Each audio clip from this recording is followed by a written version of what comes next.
దైవ గ్రంథంలో ఎఫెసీ పత్రికలో 4వ అధ్యాయము 27వ వచనంలో అపవాదికి చోటు ఇయ్యకండి, పరిశుద్ధాత్మను దుఃఖపరచకండి అని దేవుని యొక్క లేఖనాలు మనకు బోధిస్తూ ఉన్నాయి. అంటే లోకంలో అపవాది ఉన్నాడు, వాడికి చోటు ఇయ్యకండి. వాడికి చోటిస్తే వాడు మీ కుటుంబాల్లోకి, మీ జీవితాల్లోకి, మీ పిల్లలలోకి వచ్చి మీ కుటుంబాలను పాడు చేస్తాడు. కుటుంబాల్లో ఆశీర్వాదాలు పాడు చేస్తాడు, ఆరోగ్యాన్ని పాడు చేస్తాడు, సంతోషాన్ని పాడు చేస్తాడు. అందును బట్టి దుష్టునికి చోటు ఇయ్యొద్దు అంటుంది దేవుని వాక్యం. దేవుని వాక్యము అంటే దేవుడే కదా. దేవుడు ఏమంటున్నాడు మనతో? అపవాదికి చోటు ఇయ్యొద్దు, పరిశుద్ధాత్మను దుఃఖపరచకండి. అపవాదికి చోటిచ్చిన కయ్యోను కుటుంబం ఏమైపోయింది? కయ్యోను కుటుంబం పాడైపోయింది. కయ్యోను ఇల్లు పాడైపోయింది. కయ్యోను పొలాలు పాడైపోయినాయి. కయ్యోను పిల్లలు పాడైపోయారు. చివరికి ఆ కుటుంబంలో అందరూ దేశదిమ్మరులైపోయారు. వింటున్నారా? ఈ లోకంలో అపవాది ఉన్నాడు, వాడే మన శత్రువ. ఆ అపవాదికి నీ జీవితంలో చోటు ఇయ్యొద్దు, నీ కుటుంబంలో చోటు ఇయ్యొద్దు. వానిని మీ ఇంటికి రాకుండా, మీ జీవితంలోకి రాకుండా మీరు ఎప్పుడూ ప్రార్థనలో ఉండాలి, ఎప్పుడు దేవుని పక్షంలో ఉండాలి. మీకు అర్థమవుతుంటే ఒకసారి చేతులెత్తి దేవునికి స్తోత్రం చెప్పండి. అపవాది ఎక్కడుంటాడు? నీ పక్కనే ఉంటాడు. అపవాది ఎక్కడుంటాడు అంటే నీ పక్కనే ఉంటాడు, నీకు తెలియకుండానే తిరుగుతూ ఉంటాడు. పేతురు అంటున్నాడు, అపోస్తుడైన పేతురు పరిశుద్ధాత్మతో చెప్తున్నాడు. ఏమని చెప్తున్నాడు అంటే, మొదటి పేతురు పత్రిక 5వ అధ్యాయము 8వ వచనంలో చెప్తున్నాడు, నిబ్బరమైన బుద్ధి గలవారై మెలకుగా ఉండండి. మీ విరోధి అయిన అపవాది గర్జించు సింహం వలె ఎవరిని మింగుతున్నా అని వెతుకుతూ తిరుగుతున్నాడు. వాడిని జయించడానికి చేతులెత్తి దేవుని స్తోత్రం చెప్పండి. వాడిని జయించడానికి దేవుని స్తోత్రం చెప్పండి. గట్టిగా చప్పట్లు కొట్టి చెప్పండి, యేసు నామములో. వాడు ఎలా తిరుగుతున్నాడు? ఎవరిని మింగుతున్నా, ఏ కుటుంబాన్ని పాడు చేసేదునా, ఏ మనిషిని పాడు చేస్తుందని తిరుగుతున్నాడు. చూసారా? మా అన్నమయ్య తన కుటుంబ పోషణ కొరకు ఆయన సరుకులు తీసుకొని వెళ్ళేటప్పుడు ఆయన్ని కొట్టింది ఎవరో, ఆయన్ని పడేసింది ఎవరో, ఆయన్ని గాయపరిచింది ఎవరో? దుష్టుడు తిరుగుతున్నాడు. ఆడు మన అందరి దగ్గరికి వస్తున్నాడు. వాడిని జయించాలి అంటే వానికి చోటు ఇవ్వకూడదు. వానికి సంబంధించిన ఏ ఆలోచన మనలోకి రాకూడదు. ఒకవేళ నీలో దుష్టుని ఆలోచన ఉంటే తప్పక నీ జీవితంలోకి వస్తాడు. దేవుడు ఏమన్నాడు?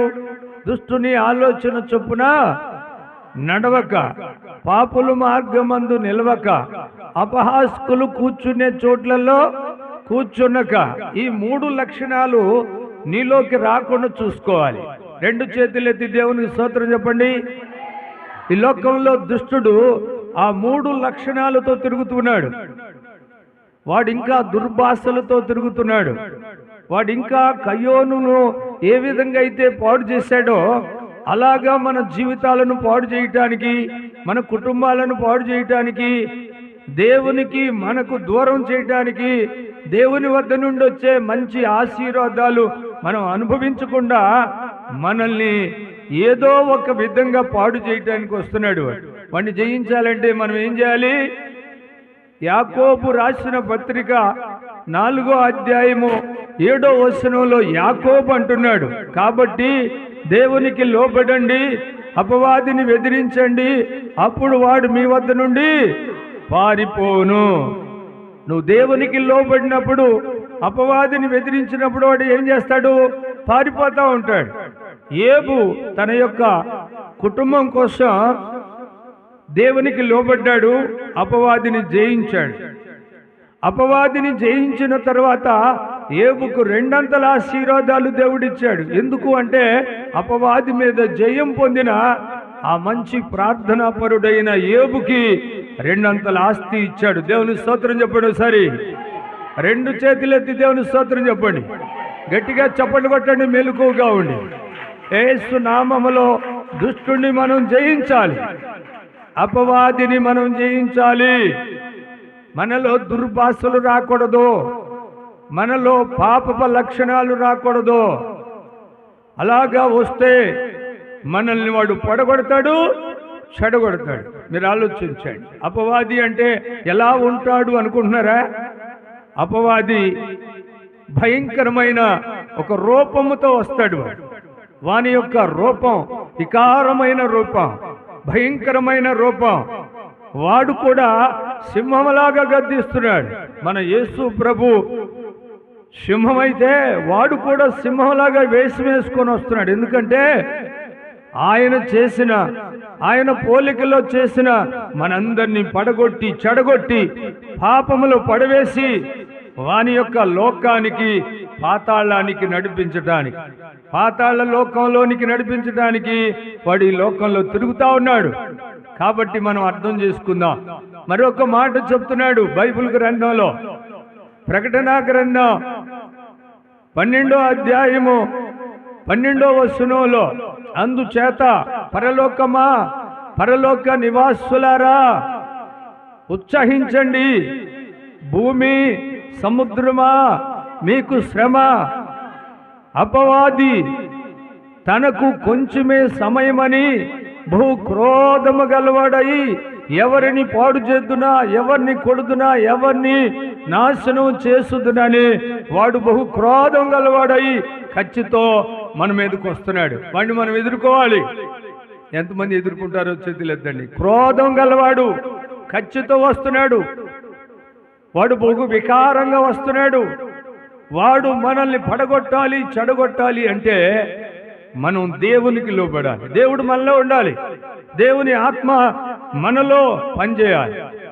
మనం పిరికాత్మతో ఉన్నామనుకో, బలహీనంగా ఉన్నామనుకో, నీరసంగా ఉన్నామనుకో, ప్రార్థన లేకుండా ఉన్నామనుకో, లోక సంబంధంగా మనం ఉన్నామనుకో, వాడి యొక్క కచ్చ మనమే తీర్చుకుంటాడు. కయ్యోనును కొడితే కయ్యోను పాడైపోయాడు, గేహజను కొడితే ఆయన పాడైపోయాడు. వింటున్నారండి? మంచి సంసోను బహుబలం గలవాడు. దేవుడు ఆయనకు వరమిచ్చాడు. తల వెంట్రుకలలో సంసోను బలముంది. ఒకసారి ఆయన యుద్ధంలో 3000 మందిని ఒక్కడే చంపేశాడు. ఎంత బలాజ్యుడు, ఎంత బలము గలవాడు. ఆయన జీవితాన్ని పాడు చేసిన వాడు ఎవరో? క్రోధము కలిగి కచ్చతో సంసోను జీవితాన్ని పాడు చేశాడు. సంసోను అనుభవించాల్సిన ఆనందాన్ని పాడు చేశాడు. తన సొంత భార్యని చంపేశాడు. అమ్మను నాన్నను దూరం చేశాడు. తన ఇశ్రాయేలీలు ప్రజలకు చేయవలసిన ఆ మంచి కార్యాన్ని చేయకుండా ఈ క్రోధం గల ఈ దుష్టుడు ఆయన యొక్క జీవితాన్ని పాడు చేసి పడేశాడు. మనం ఎంతటి వాళ్ళమో ఆలోచించండి. ఎందుకంటే వాడు క్రోధం గలవాడు. మీ బిడ్డలు చదువులు ఆపగలడు, నీ భర్తను ఆపగలడు, నీ కుటుంబాన్ని పాడు చేయగలడు, నిన్ను ఏదైనా చేయగలడు. ఎందుకంటే వాని చేతిలో మహాశక్తి ఉంది. ఈ లోకాలన్నీ వాడియే. ఎవరే చెప్పండి? ఈ లోకాలన్నీ ఎవరై? మత్తయి సువార్తలో యేసు ప్రభు 40 రాత్రులు 40 పగళ్ళు ఆయన ఉపవాసం చేస్తున్నప్పుడు అక్కడికి ఎవరు వచ్చారు? అపవాది వచ్చాడు. ప్రభువుతో మాట్లాడుతున్నాడు. ప్రభువా, ఈ లోక రాజ్యాలన్నీ నాయే, నాకు నమస్కారం చేయమన్నాడు. వాడికి ఎంత ధైర్యం! దేవుని దగ్గరకు వచ్చి వాడు మాట్లాడుతున్న మాటలకు దేవుని కోపం వచ్చి అపవాది వెళ్ళిపోమన్నాడు. యేసయ్య వాడిని గద్దిస్తే వాడు వెళ్ళిపోయాడు. ఈరోజు మనం గద్దిస్తే పోడు కానీ మనలో దేవుడుంటే ఆయన్ని చూసి భయపడతాడు. గట్టిగా చప్పులు కొట్టండి. దేవుని ఆత్మ మనలో ఉంటే వాడు భయపడతాడు. దేవుని ప్రార్థన మనలో ఉంటే భయపడతాడు. మనం దేవునికి లోపడితే భయపడతాడు. వాడు రాకుండా కంచి వేయమని దివారాత్రములు మీరు ప్రార్థించాలి. రేపు ఉపవాస ప్రార్థన. ఒక్కరోజు ఉండండి. అందరూ 40 రోజులు అంటున్నారు. ఆ మాట నేను నమ్మను. ఒక్కరోజు ఉండండి. 24 గంటలు మంచినీళ్లు తాగాకండి, అన్నం తినగాకండి, ఏ దుర్భాషలు మాట్లాడకండి. ఉదయం లేచిన కాడి నుంచి స్నానం చేసి ప్రభు దగ్గర కూర్చోండి. 24 గంటలు, పగలు 12 గంటలు, రాత్రి 12 గంటలు, 24 గంటలు. ఇప్పుడు నువ్వు ప్రార్థన చేస్తే దేవుని స్వరం నువ్వు వింటావు. దేవుడు నీకు ప్రత్యక్షమవుతాడు. ఎవరో చెప్తారు మాయ మాటలు, 40 రోజులు నేను ఉంటున్నానని. నేను ఒక ఎకరం కొనిస్తాను, వాళ్ళు ఉంటే నా హ్యాండ్ వార్లో ఉండాలి. ఎకరం పొలం కొనిస్తాను, అది 25 లక్షలు కావచ్చు, 20 లక్షలు కావచ్చు. నువ్వు ఉపవాసం 40 రాత్రులు 40 పగళ్ళు యేసు ప్రభులాగా ఉంటే, మోషే సీనాయి కొండ మీద 40 రాత్రులు 40 పగళ్ళు సీనాయి శిఖరం మీదకి వెళ్ళి దేవునితో ఉపవాసం ఉన్నాడు. ఆయనలాగా ఉంటే నీకు ఒక మంచి ఫలం కొనిస్తాను నువ్వు కోరిన కాడ. లేకపోతే తప్పు ఒప్పుకొని అలాంటి దుర్భాషలు, అలాంటి అబద్ధాలు, అమాయకులైన ప్రజలను మోసగించడానికి నువ్వు తప్పు చేస్తున్నావని ఖండిస్తున్నా నేను. అర్థమవుతుందా? బైబిల్ గ్రంథంలో యేసు ప్రభువే అలా ఉన్నాడు, మోషే ఉన్నాడు. దయచేసి ఆ మాయ మాటలు నమ్మద్దు. ఇప్పుడు బహు క్రోధం గలవాడై వాడు మనల్ని ఏదో ఇబ్బంది పెట్టడానికి తిరుగుతున్నాడు. అపవాదిని జయించడానికి దేవునికి లోబడండి. చేతులెత్తి దేవుని స్తోత్రం చెప్పండి. మీరు ప్రతిసారి ఏమడుగుతారు అంటే, లోకంలో దుష్టుడున్నాడు, నాలో నువ్వు ఉండు ప్రభువా, నా కుటుంబంలో నువ్వు ఉండు, నా పిల్లలకు నీ కాపుదల దయచేయి, రోగాలు రాకుండా, శాపాలు రాకుండా, పాపాలు రాకుండా నన్ను నా పిల్లలను కాపాడు. సంసోను పాడైపోయాడు దేవా, కయ్యోను కుష్ఠరోగి అయిపోయాడు దేవా. అయ్యా, ఇంకా అనేక మంది పాడైపోయారు, నన్ను నా పిల్లలను కాపాడమని మీరు ప్రార్థన చేసుకున్నాడు. దుర్భాషలు మాట్లాడకుండా, దుష్టుని బోధలు వినకుండా. ఇప్పుడు భయంకరమైన దుష్టుని బోధలు వస్తా ఉన్నాయి. ఏమండి, ఆలోచించండి. దయచేసి మీరు జాగ్రత్త పడండి. ఇప్పుడు మన మధ్యకి తిరుగుతూనే ఉన్నాడు వాడు, మీ ఇంటి చుట్టూ తిరుగుతూనే ఉన్నాడు. మీ ఇంట్లో ఎలాంటి సమస్య ఉందో వాడికి తెలుసు. నువ్వు ఎంత ప్రార్థన చేయగలవో వాడికి తెలుసు. అర్థమవుతుందా? దేవుడు మన పక్షంలో ఉండాలి, దుష్టుణ్ణి మనం ఎదుర్కోవాలి. 2 చేతులెత్తి దేవుని స్తోత్రం చెప్పండి. ప్రార్థన లేని ఇంటికి దుష్టుడు వస్తాడు. నేను చెబుతున్నాను, ప్రార్థన లేని ఇంటికి దుష్టుడు వస్తాడు. ప్రార్థన ఉన్న ఇంటికి రాడు. ఎందుకంటే అక్కడ దేవుడు ఉన్నాడు, అక్కడ వాళ్ళలో దేవుడు ఉన్నాడు. వాళ్ళ పాటలు దేవుడు, వాళ్ళ ఆరాధన దేవుడు, వాళ్ళ ప్రార్థన దేవుడు, అంతా దేవునితోనే ఉన్నారు.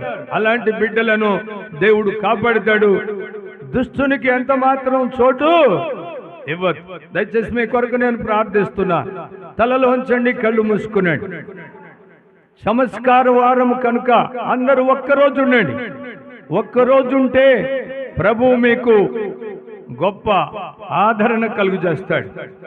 మీ పిల్లలకు కంచె వేస్తాడు, మీ పొలాలను దీవిస్తాడు, మీ పిల్లలు చదువులు వర్ధిల్లుతాయి, మీ చేతి పనులు ఫలిస్తాయి. ఎందుకంటే మీరు ఒక్కరోజు ప్రభు దగ్గర ఉన్నందున దేవాది దేవుడు వారమంతా కాపాడుతాడు, నెలంతా కాపాడుతాడు. కాబట్టి ఆయన వాక్యానుసారమైన జీవితం ప్రభు మనకు ఇచ్చాడు. దాన్ని బట్టి మనం జాగ్రత్త పడదాం, ప్రార్థన చేసుకుందాం. తండ్రి దేవా, అపవాదికి చోటు ఇవ్వద్దు అంటున్నావు, పరిశుద్ధాత్మను దుఃఖపరచొద్దు అంటున్నావు. తండ్రి, మేము నీ పాదముల దగ్గర ఎల్లప్పుడూ ఉండటానికి కృప చూపండి, దయచేయండి ఆయన. 27 సంవత్సరాల నుండి మీరు మమ్మల్ని నడిపిస్తున్నారు. మీరు ఇక్కడ మీ సంఘాన్ని స్థాపించారు. ఇది మీ మందిరం ప్రభువా. ఇక్కడ చిన్న మందగా ఉంటున్నాం, అయినా మాకు పరలోకం ఇస్తానన్నావు. ఇరుకు మార్గము కావాలన్నావు, విశాల మార్గం అది సైతానుదన్నావు. ప్రభువా, మీ ఇరుకు మార్గంలో మీ రాకడ వచ్చేంత వరకు అపవాదిని ఎదిరించి మీతో మేము బ్రతకటానికి మమ్మల్ని మా పిల్లలను నీ చేతులకు అప్పగించుకుంటూ నీ రెక్కల చాటున సంఘాన్ని కాపాడమని, సంఘ బిడ్డలను దీవించమని, మరోసారి అన్నమయ్యని బ్రతికించి అన్నమయ్యని మీరు కాపాడమని ప్రార్థిస్తున్నాం. ఆయా గ్రామాల నుండి వచ్చిన ప్రతి కుటుంబాన్ని మీరు ఆశీర్వదించమని యేసు నామములో అడుగుతున్నాను తండ్రి. ఆమేన్.